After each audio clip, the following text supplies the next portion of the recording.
Dragi gledalke, spoštovani gledalci, prisrčen pozdrav. Znova je daje s farmacevtom za zdravje, tudi to pot. Smo v družbi magistra farmacije specialista Bojana Madžarja iz Pomurskih lekarn.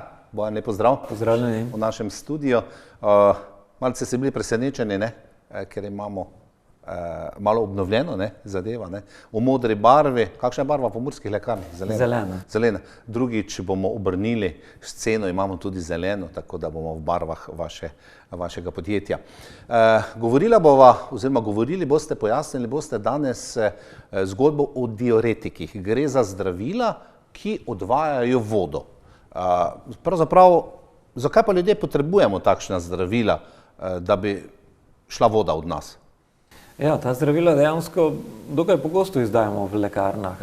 So kar pogosto na našem lekarniškem pultu. Tako da predvsem jih uporabljajo, to so zdravila, ki se predpišejo samo na recept. Zdravnik jih pa predpiše dejansko zaradi različnih bolezenskih težav ali pa bolezni, predvsem povezanih z edemi, se pravi z zastajanjem tekočine v telesu, do katerega lahko pride zaradi različnih vzrokov, lahko je to srčno popuščanje, lahko je jetrna ciroza, lahko je poslabšanje delovanja ledvic, če omenim nekatere pogostejše. Lahko se pa uporabljajo tudi pri zdravljenju hipertenzije, se pravi pri zniževanju povišanega krvnega tlaka, tako da to so nekako tisti glavni vzroki, zakaj potem zdravnik tako zdravilo na recept tudi predpiše.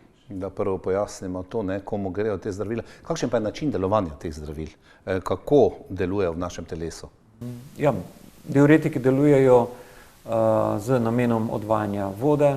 Voda se pa izloča iz telesa pretežno skozi ledvica, tako da njihovo prijemališče delovanje v samih ledvicah so sicer različni, tako da deluje na različen način, ampak načeloma je tako, ledvica vemo, da filtrirajo nekako kri, laično rečeno, skozi ledvice se dnevno filtrira 120 do 180 litrov krvi, to poteka v teh res majhnih ledvičnih cevčicah, imenovanih tubulih. Seveda ne izločimo dnevno 180 litrov tekočine, ker večina potem te vode pa natrija, ki se prefiltrira, se vrne nazaj v telo, v procesu, ki se imenuje reabsorpcija, skozi ta ledvični tubul, tako da dnevno vseeno izločimo nekje liter pa pol tekočine z urinom. No, diuretiki pa pripomorejo k temu, da je ta količina večja.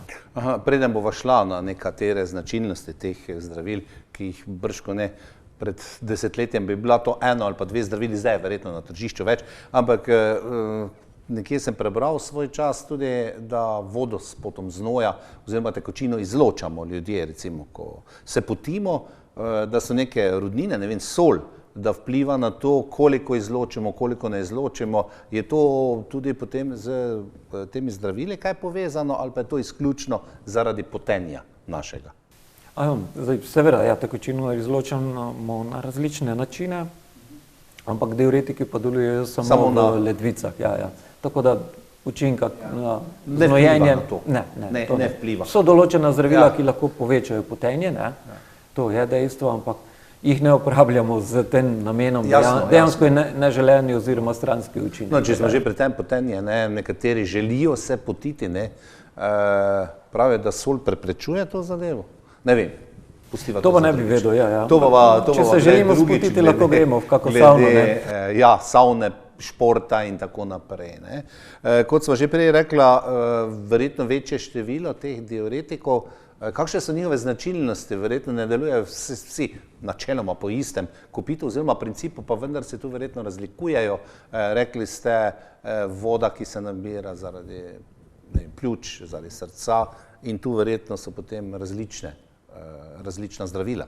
Ja, dejansko imamo res različna zdravila. Summa summarum, za vse velja, da delujejo v ledvicah in vsi povečajo izločanje urina.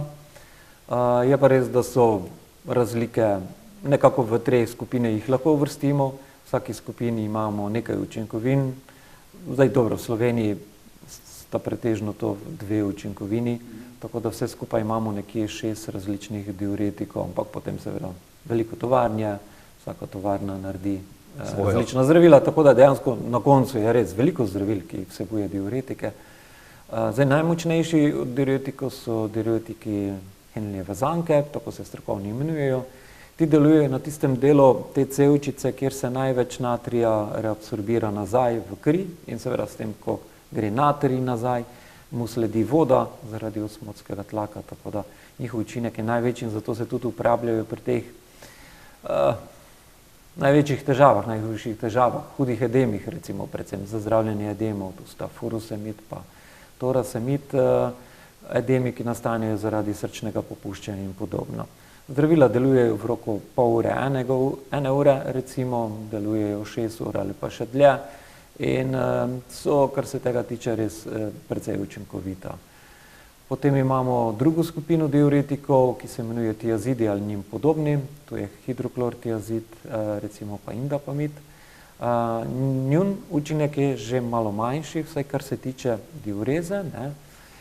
Je pa zanimivo, da ne delujejo samo na izločene natrijem vode, ampak tudi zmanjšajo žilni upor, laično je rečeno, nekako razširijo žile in na ta način vplivajo na krvni tlak.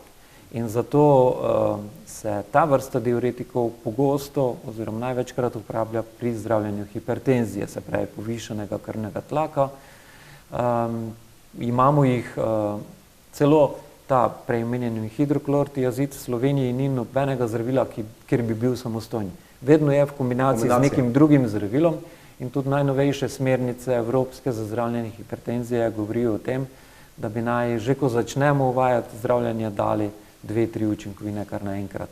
In ti diuretiki so potem pogosto v kombinaciji z drugimi zdravili. Ta indapamid je prav tako pogosto v kombinacijah, ga pa dobimo tudi samostojno, ja. Ampak kot rečeno, pretežno za zdravljenje hipertenzije. In potem je še zadnja skupina diuretikov, ki ima še manjši diuretični učinek, to so aldosteronski antagonisti. Tem pogovorno pravimo tudi diuretiki, ki varčujejo s kalijem. Prej omenjeni skupini torej pomagate izločiti natrij, vodo, pa tudi kalij, no, te pa delujejo drugače in nekako zadržujejo kalij v telesu. Tako da to je recimo takšna manjša razlika med njimi, ampak so pa ugotovili, da se recimo dobro obnesejo pri srčnem popuščanju, ne samo na samo počutje bolnika, ampak dejansko izboljšajo preživetje takih bolnikov, kar je dejansko cilj, ne? Da bolnikom s kroničnimi boleznimi omogočamo daljše življenje. In tako da se pogosto tudi tam dajejo ali pa novejša priporočila pri hipertenziji tudi govorijo o tem, ko ne moremo s klasičnimi zdravili uspeti znižati dovolj krvnega tlaka, se poskusi s temi diuretiki še dodati, da potem in se pogosto izkažejo kot učinkoviti. Tako da to je dejansko to, kar danes na trgu imamo. Jasno, ne bom, ni smiselno vprašanje, da seveda se dobijo ta zdravila izključno na recept, ne, in da zdravnik mora predpisati in se odločiti eno od teh 3 skupin glede na stanje bolnika oziroma kaj zdravi z tudi temi diuretiki. Torej, če zdravnik predpiše, je predpisano tudi, predpiše ali vi v lekarni, v pomurskih lekarnah, odmerek. To je zelo pomembno. Jaz vsaj takole laično razmišljam, da predoziranje verjetno bi telesu škodovalo, premalo doza ali pa če neredno jemljamo, pa verjetno ni učinkovito, ne? Ja, seveda, pravi odmerek mora, še prej kot pravi odmerek, pa tudi pravo zdravilo, kot ste nakazali, ne? Tudi jaz sem malce zdaj opisoval različne diuretike z namenom, da ljudje se zavejo, da pač, če uporabljaš en diuretik, pa ti zmanjka, pa sosed uporablja drugega, da ni najbolj pametno, pa tudi ne najbolj varno vzeti drug diuretik. Ni en diuretik enak drugemu, ne. Tako da tega res bi prosil, da se ne počne, ker se lahko stvar zakomplicira, no. Drugače pa ja, seveda tudi odmerki, tudi previsoki odmerki znajo biti problematični. Vemo, da so diuretiki tudi ena od skupin zdravil, ki se jih lahko zlorablja. Tudi v športu, recimo, ne. Veste, da določeni športi so zelo omejeni z kilažo. Boks, rokoborba, ne? Ja. In to so zdravila, ki lahko hitro znižajo telesno težo. Zanimivo, ne? Seveda vodo izločijo iz telesa, ampak To je najhitrejši način, da zmanjšaš telesno težo. Težo, ne? Zanimivo, ne? Zraven savne in tistega, kaj jaz vem, ne? Ko ne hujšaš, ampak hujšaš na kratki rok, takrat, ko treba stopiti na tehnico. Je pa to nevarno, ne? Je to nevarno, ker zagotovo, povzroča dehidracijo, elektrolitsko neravnotežje, Ja. lahko vpliva na delovanje srca, tako da je to kar rizičen. Malce sem spremljal recimo določene športe tudi takole, ne? Ali pa se pogovarjajo, ne? Recimo rokoborci, tehtajo jih 24 ur pred bojem, ne? Potem so ti dnevi poprej, ne? Kot rečete, ali to zlorabljajo, savna, stradajo, ne vem, ne? In potem se poruši in tisti zadnji 24 urah, ko stopi z tehnice in ko mu določijo kategorijo, kateri lahko tekmuje, no potem pa začnejo to z raznimi stvarmi, s prehrano, z ne vem čem, sadjem, s tem, da, kot ste rekli, da se ti rudnine, vitamini zopet nekako postavijo v razmerje in da ima na tekmovanje potem moč, ne? Tako, No. in je težji tako. Ja, no, to niti ne bi pomislil, ne, da se da tudi zlorabiti. Ne. Kot vsaka zdravila, nikoli Bojan ne tajite, vsako zdravilo ima neki stranski učinek, manjši ali večji, ne. Pač to je tista stvar, ki jo moramo akceptirati oziroma vzeti v zakup. Ne. Tudi tu verjetno pri diuretikih obstajajo neki stranski učinki, seveda od zdravila do zdravila različni. Ja, definitivno, seveda. Vedno bi rekel tako, neko zdravilo, ki izzove fiziološki učinek, bo ponavadi izzvalo tudi neke dodatne stranske, neželene učinke. Predvsem je to posledica tega, ker mi ponavadi ta zdravila zaužijemo in potem gre zdravilo po celem telesu. Ne vemo zaenkrat, oziroma težko bi bilo, saj bi znali aplicirati direktno v ledvico, ampak to bi bilo boleče, ne, in ni praktično, se pravi. In to je seveda razlaga, zakaj prihaja do neželenih učinkov, ker so ti receptori lahko tudi drugje in delujejo tudi na druge sisteme. Tako da tudi diuretiki niso izjema, ne, pri teh neželenih učinkih.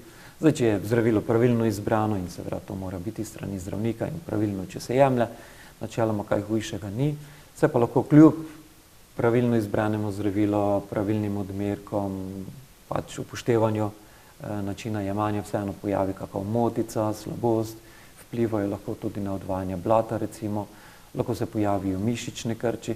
To so ti pogostejši neželeni učinki, ki se pojavljajo lahko pri vseh diuretikih. Potem pa seveda vsaki imajo še svoje specifike.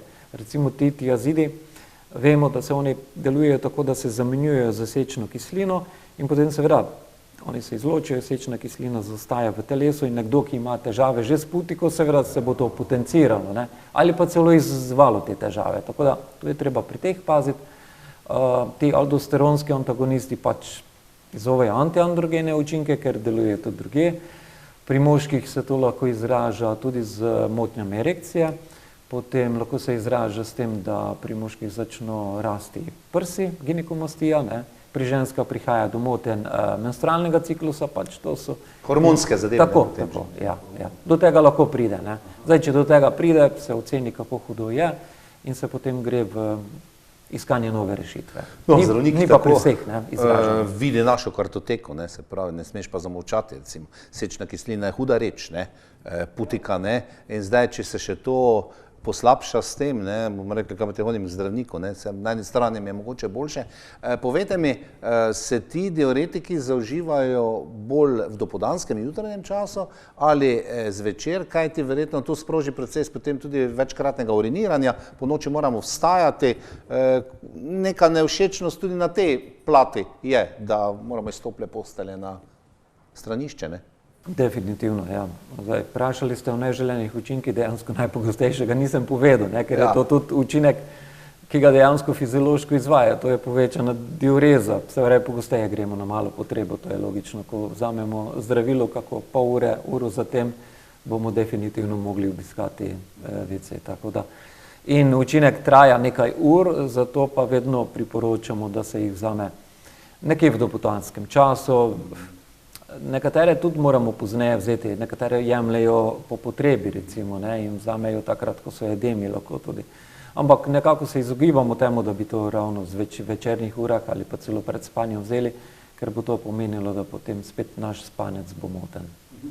Razmerje teh diuretikov, ki pospešujejo zadevo, ne, pravijo, da tudi, ne bom delal reklama, recimo pivo, če pijemo, da tudi bolj izločamo. Ne. Kakšna je navezava recimo tu z ljudmi, ki imajo ledvične kamne? Ne? Ker to verjetno potem pospeši in ta zadeva, ko se enkrat začne, je tudi boleča. Ne vem, to verjetno zdravnik ve, kako in kaj je s tem. Ja, seveda, tam pa čisto cenijo, ker je to zelo različno včasih. Če so manjši, se seveda poskuša z spodbujanjem diureze tudi to izločiti, ja, ampak to je zelo specifično, glede na vsak primer. Ja. Tako da splošno ne bi govoril. Seveda, v tem primeru je treba iti do zdravnika in preveriti, kako je stanje in potem njegova navodila upoštevati. Morda za konec današnje oddaje s farmacevtom za zdravje bi kakšno posebnost, Bojan, našim gledalkam in gledalcem povedali glede zdravljenja z temi zdravili, ki jih imenujemo diuretiki. Ja, tako predvsem, da se naj upošteva priporočilo glede odmerjanja. Večino je treba jemati redno, ker velikokrat se uporabljajo tudi, verjetno največkrat, ko jih zdravnik predpiše, gre vseeno za zdravljenje neke hipertenzije, ko se mora redno uporabljati. Nekatere pa tudi po potrebi, tako da tiste pa tudi ponavadi oseba, ki jemlje to zdravilo, ima natančna navodila, kdaj, koliko, na kaj je najpozorna in kdaj potem naj vzame. Zdaj, kot rečeno, velikokrat se uporabljajo za zdravljenje hipertenzije, srčnega popuščanja. Neka splošna priporočila oziroma opozorila so omejiti vnos soli. Sol je natrijev klorid, se predvsem omejimo vnos natrija, ne, ker ta prispeva tudi k povišanemu krvnemu tlaku in pač poslabšuje srčno popuščanje. In seveda, sedaj tu prihajajo na spletu ali pa tudi drugače, tudi se nam ponujajo neke nadomestki soli, kjer ni natrija. Velikokrat se zgodi, da je tam kalij prisoten in velike količine kalija. In tu se je treba zavedati, da pa določeni ljudje, ki se zdravijo z določenimi zdravili, ne nujno samo nekateri diuretiki, kot so omenjeni ti, ki varčujejo s kalijem, tudi druga zdravila lahko povzročajo zastajanje kalija v telesu. In bojimo se hiperkaliemije, to je stanje, ki lahko vpliva nevarno celo na delovanje srčne mišice, tako da v teh primerih biti res zelo pozoren in previden in preden se odločimo za nakup nekega takega živila, preveriti v lekarni, pri zdravniku, če je to smiselno za nas in pa če je to varno za nas. Pravijo, da zdrav človek običajno ima kalija premalo. Ne? Na spodnjih mejah smo s kalijem, z magnezijem in s tem. Je pri zdravem človeku možno, da ta kalij toliko poraste, ko pa ti zdravnik vedno reče, ko imaš kakšen sistematski pregled, ja, kalij bo treba dvigniti z bananami ali z nečim. Banane vem, da imajo veliko kalija, ne? Tudi pomanjkanje kalija povzroča krče in tako naprej. Je možno, da bi potem normalen človek, zdrav človek dobil ta kako ste rekli, hiperkalemijo. Kalemijo. Pa ne, pri zdravih se ne bojimo tega, ne? Bojimo se pri ljudeh, ki so bolni, ne? Predvsem se tu gleda tudi na ledvično funkcijo, se pravi. To je tudi doskrat povezano, tako da tam pa prihaja do teh težav. Če ledvica normalno deluje, ga bodo izločili. Ja, Bojan, morda tisto, kar moram v začetku vprašati, ne? Zdravnik nam to predpiše na podlagi nekih naših izvidov, analiz, ne? Mi sami bržkone ne vemo, da nam nekje voda zastaja in da rabimo diuretike. Po mojem, no ne vem, kako se počuti človek, ki bi rekel, zdaj pa, gospod doktor, prišel sem k vam, da mi date diuretike, zato ker mi voda zastaja. To verjetno ni simptom pri človeku, ki bi ga zaznali, ne vem. Ja, dokler niso hude težave, ne, ali pa včasih niti na to ne pomislimo, ampak potem se pa že vidi. Teže dihamo, recimo, ker je obremenjeno so pljuča in srce, in pa v končinah predvsej na nogah vidimo tudi ti, ki imajo hude edeme, kar vidijo, da so zelo tečene noge, recimo, ja, okrog gležnjev, pa še višje, tako da. Ampak to so že hujši primeri, ja. Potem lahko pomislimo, da nam zastaja voda, ne. Ja, hvala za tole razlago o diuretikih, zdravilih, ki pospešujejo izločanje tekočine, vode, in seveda naslednje nekaj kmalu zopet v eni od naslednjih oddaj. Vam, cenjene gledalke in gledalci, pa se oddaje s farmacevtom za zdravje še en pozdrav. Upam, da ste tudi danes ujeli v našem pogovoru z magistrom farmacije, specialistom Bojanom Madjanom iz Pomurskih lekarn. Veliko tega, kar bo morda vsaj takole psihološko vplivalo na vaše boljše počutje, seveda zdravja. Kot zmeraj vam želim in na ponovno snidenje v eni od naslednjih oddaj s farmacevtom za zdravje.